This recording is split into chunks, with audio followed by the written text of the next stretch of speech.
According to research, almost 60% of new managers fail within the first 24 months. A lot of factors can contribute to this. Besides everything we talked about previously, there are other additional administrative responsibilities that take a huge amount of bandwidth. As somebody who works cross-functionally, managing programs or products, you are probably good at multitasking and time management. But you're also dealing with a lot of additional factors as a manager.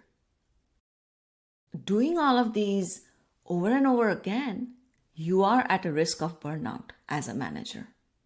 So it's important to keep that in mind. Now, for those of you who may have just become managers, are you responsible for managing any former peers?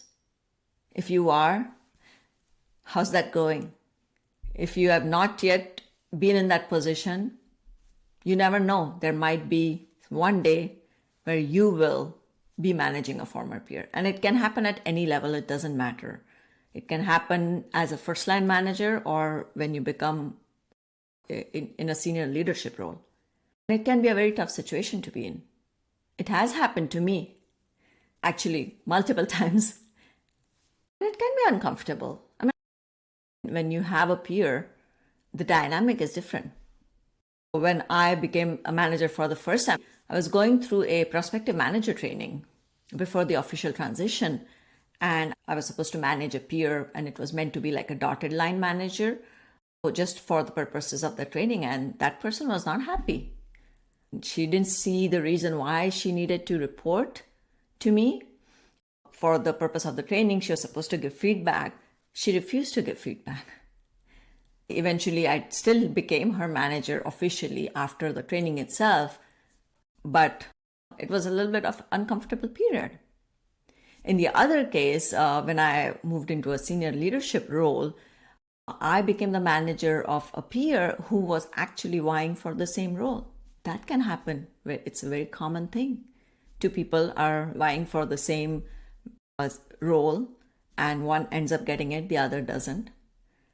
And there is always that discomfort because one of them got it, one of them didn't. Especially in my case, that person had been at the company longer than I was. It was tough for them. I understand that. In both cases, I had to be empathetic. I had to be patient. I had to be honest that for them, it can be a tough situation.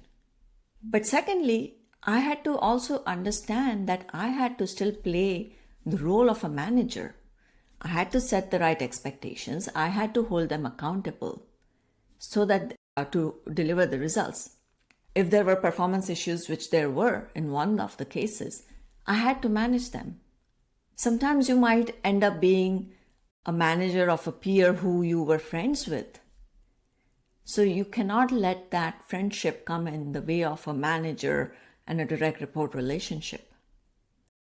If your peer was a good friend, have an honest conversation on what it means to be their manager, what you need to do and what they need to do to ensure you can have a great partnership.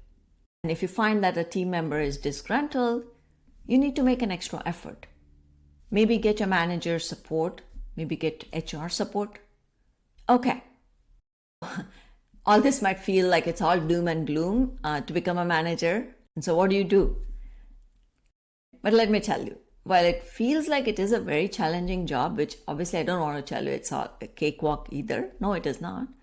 It can also be very, very rewarding. You have to build the right skills and put systems in place so that your team is able to perform and meet the goals, which in turn will become your own impact. And your stakeholders are happy and you're delivering on your business goals. We will cover what you should be doing in this course. That's what this course is all about. How exactly can you do that? How can you get the most out of your team while having impact of your own? Everything you learn in this course, I want to encourage you to adapt it to wherever you are, meaning what situation you are in currently. Adapt it to that context. If one lesson doesn't apply to you today, you know You're learning about it. It can still be helpful to you down the line. If the culture of your company is slightly different today, take that lesson, keep it in your back pocket, and take it with you, and maybe tomorrow you will be in a different place where it can apply in a different context, in a different setting. Okay?